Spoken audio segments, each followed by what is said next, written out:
লোকে আমাকে সবসময় জিজ্ঞেস করে যে কানাই, এখন তুমি বড় হয়ে গেছো, এই বাচ্চাদের সাথে থেকে তুমি সবসময় দুষ্টুমি করো কেন? তুমি বড় হয়ে গেছো, বড়দের মতো থাকো। বেশিরভাগ লোকে এটা বুঝতে পারে না, ভাবে উনি তো ভগবান, ভগবানের মতো গম্ভীর নয় কেন? এবারে আমি কি করে বোঝাবো সবাইকে যে আমার ভগবান হওয়ার পিছনে যে সবচেয়ে বড় রহস্য, তা হলো এই বাচ্চারাই। আমার শক্তি কোথা থেকে আসে? সমস্ত সমস্যার সমাধান করার শক্তি এই বাচ্চাদের থেকেই তো আসে। জীবনে বাঁচার শক্তি, সংসারকে প্রেম শেখাবার শক্তি এই বাচ্চাদের থেকেই আসে। কারণ বাচ্চাদের থেকে বড় কোনো ভগবান হয় না। এবারে দেখুন না, পুরাণ আর বেদের কোনো জ্ঞান নেই ওদের, কিন্তু খুব ভালোভাবেই জানে যে একজন উদাস ব্যক্তির মন কি করে ভোলানো যায়, কি করে তাকে আনন্দ দেওয়া যায়। আর এই এক বিশাল ব্যাপার। কোনো ন্যায়, কোনো নীতির জ্ঞান নেই ওদের, কোনো ভেদাভেদ করতে জানে না। কিন্তু এটা অবশ্যই জানে একজন একা অজানা ব্যক্তিকে নিজের দলের সদস্য কি করে বানাতে হয়, কি করে তাকে আপন করতে হয়। আর এক বড় ব্যাপার, এই বাচ্চাদের থেকে অনেক কিছু শেখার আছে। তাই আপনারাও নিজেদের জীবনে গম্ভীর হওয়ার চেষ্টা কখনোই করবেন না। আর যদি করেন তাহলে এই সংসার খুবই নীরস লাগবে আপনার। আপনিও বাচ্চাদের মতো নিষ্পাপ থাকুন আর নিজেকে আনন্দে রাখুন। লাভ আর ক্ষতির ঊর্ধ্বে গিয়ে সম্পর্ককে দেখুন। জ্ঞান অর্জন করার পরিবর্তে ভালোবেসে সম্পর্ক পালন করুন। আপনি নিজেই বুঝে যাবেন যে এই সংসার কতটা সুন্দর। রাধা রাধা। কথায় আছে, জীবনে সম্পর্ক নিয়ে কখনো অঙ্ক কষা উচিত নয়। এই কথা তো ঠিক। যদি এই সম্পর্কে লাভ, ক্ষতি, গুণ, ভাগ এসব চলে আসে, তাহলে সবকিছু শুধু ব্যবসা হয়ে যায়। এই পুরো খেলাটাই হয়ে যায় অঙ্কের। আর এই জীবন নিশ্চিত রূপে অঙ্ক কষা নয়। এই জীবনে আনন্দকে বাড়ানো, কষ্টকে কমানো গণিতের খেলা নয়, ব্যবহার আর প্রেমের খেলা। কখনো কারোর মাথায় হাত রেখে তাকে শুভেচ্ছা জানালে হয়তো সেটা রাধা রাধা। বিপদ, বিপদের কথা শুনলে আমরা সবাই সচেতন হয়ে যাই। এই সংসারে এরকম কোনো প্রাণী নেই যে বিপদে পড়েনি, যে বিপদে ঘিরে থাকেনি। এবার কেউ কেউ বিপদের মুখোমুখি হয়ে বিজয় লাভ করেছে, কেউ কেউ তা পারেনি। কিন্তু বেশিরভাগ লোকেই বিপদের এই সময় কেটে যাওয়ার পরে বিপদের বিষয়ে ভুলে যায়। আর এটাই তার সব থেকে বড় ভুল হয়। বিপদের সাথে জড়িত এই তিনটি কথা সব সময় মনে রাখবেন। প্রথম, যারা আপনাকে বিপদে আপনি মনে রাখেন, তাহলে বিপদ ভুলেও কখনো আপনার জীবনে আর আসবে না। রাধা রাধা। মানুষ জন্ম নেয়, আর জন্ম নিলেই তার জীবনযাত্রা শুরু হয়ে যায়। তারপর সে পরিশ্রম করে, লড়াই করে, আর সে তার ফল অবশ্যই পায়। সেই নিজের জীবনযাত্রা নিজেই সাজায়।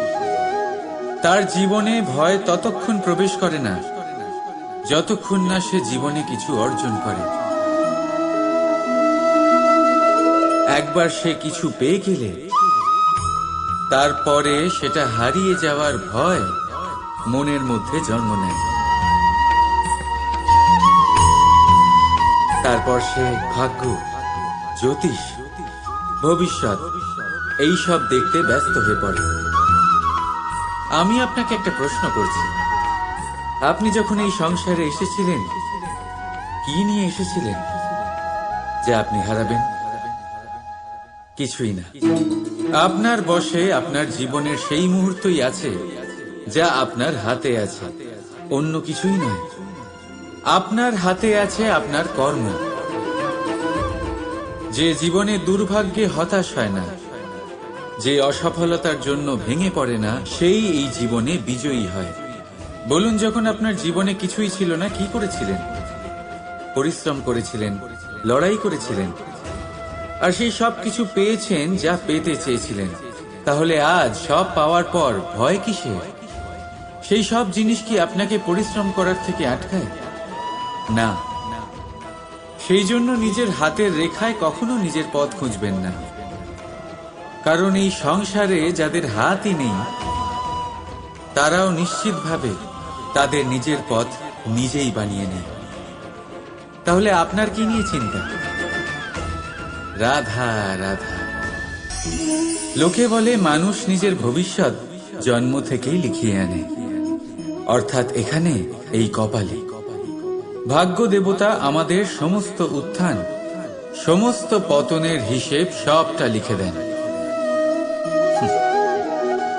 কিন্তু কপালে কেন, পায়ে নয় কেন? যদি পায়ে লেখা হয় তাহলে আমরা পড়তে পারবো, যদি কপালে লেখা হয় আমরা ছাড়া বাকি সবাই পড়তে পারবে। এবারে আমাদের কপাল এখানে তাই প্রতিফলিত হয় যা আমাদের মস্তিষ্কে আছে, আর মস্তিষ্কে থাকে আমাদের ভাবনা। তাই এই ভাবনার ধনাত্মক হওয়া অত্যন্ত জরুরি। এতে বিকাশের জন্য স্থান রাখুন, এতে সবাইকে একসাথে নিয়ে চলার ভাবনা রাখুন, আর বিশ্বাস করুন আপনার মস্তিষ্কের এই ভাবনা সাফল্য রূপে আপনার কপালে অবশ্যই লিখিত হবে, কারণ আপনার ভাবনাই সত্য হয়ে আপনার জীবনে আসে। রাধা রাধা। সংসারে প্রত্যেক মানুষের মনের গভীরে অনেক রকমের চিন্তা লুকিয়ে আছে। পিতামাতার চিন্তা, সন্তানের চিন্তা, স্ত্রীর চিন্তা, কাজের চিন্তা, ভবিষ্যতের চিন্তা, ইত্যাদি ইত্যাদি। মানুষের এই মন নানান চিন্তায় ভরা, কিন্তু আস্তে আস্তে এই চিন্তা চিতা হয়ে ব্যক্তিকে সমাপ্ত করে দেয়। আপনাদের একটা কথা মনে করিয়ে দিই, যে কথা আপনারা আগে থেকেই জানেন। কি অদ্ভুত ব্যাপার, তাই না? আপনি এই সংসারে আসার আগেও এই সংসার ছিল, আপনি যখন এই সংসার থেকে যাবেন তারপরেও এই সংসার থাকবে। অর্থাৎ আপনার আসার আগে এবং আপনার যাওয়ার পর যে সময়, সেটা আপনার হাতে নেই। তাহলে আপনার হাতে কি আছে? আপনার হাতে আছে সেই সময় যেটা আপনি এখন কাটাচ্ছেন, সেই সময় যখন আপনি আমার কথা শুনছেন আর পর্যবেক্ষণ মনকে একাগ্র করে তোলে। রাধা রাধা। আমরা মানুষ যাকে ভালোবাসি তার জন্য সব কিছু করতে পারি। যেমন ধরুন, মা আর বাবা নিজের সন্তানের জন্য কি না করেন। তারা জন্ম থেকে চেষ্টা করেন যাতে তাকে সেই সব দিতে পারেন যা তার প্রয়োজন। ওর স্বাস্থ্য যাতে ঠিক থাকে তাই ওর দেখাশোনা করেন, ওর জন্য চিন্তা করেন। আজীবন চেষ্টা করেন, ধন অর্জন করেন যাতে সন্তানকে একটা বাড়ি দিতে পারেন, যাতে সন্তান খুশি থাকে। কিন্তু এর মধ্যে কিছু না কিছু অবশ্যই অনুচিত। এবার আপনি জিজ্ঞেস করবেন, এর মধ্যে অনুচিত কি আছে? আমাদের নিজেদের সন্তানকে কিছু দিয়ে যদি আমরা সন্তুষ্টি লাভ করি তাহলে এতে ভুল কি? এবার আপনি এটা বুঝতে পারছেন না যে আপনার সন্তানকে ভবিষ্যতে এর অনেক বড় মূল্য দিতে হতে পারে। আপনার সন্তানকে, আর কারণ নয়। যখন সে কিছু পেতে চাইবে সেই সন্তান সর্বপ্রথম আপনার দিকে তাকাবে। নিজে পরিশ্রম করে সেটা পাওয়ার চেষ্টা সে কখনোই করবে না। আর যখন সেটা পাবে না তখন সব থেকে বেশি দুঃখ সেই আপনার সন্তানেরই হবে। তাই যদি সন্তানকে কিছু দিতে হয় তাহলে বাড়ি নয়, শিক্ষা দিন। একটা ভালো চরিত্র নির্মাণ করার চেষ্টা করুন, কারণ একটা ভালো চরিত্রই এই সংসারে সফলতার চরম শিখরে পৌঁছতে পারে। রাধা রাধা। নির্মাণ করতে গেলে প্রথমে ভাঙনের জ্ঞান অত্যন্ত আবশ্যক। তার উদাহরণ আমি দেব এর দ্বারা।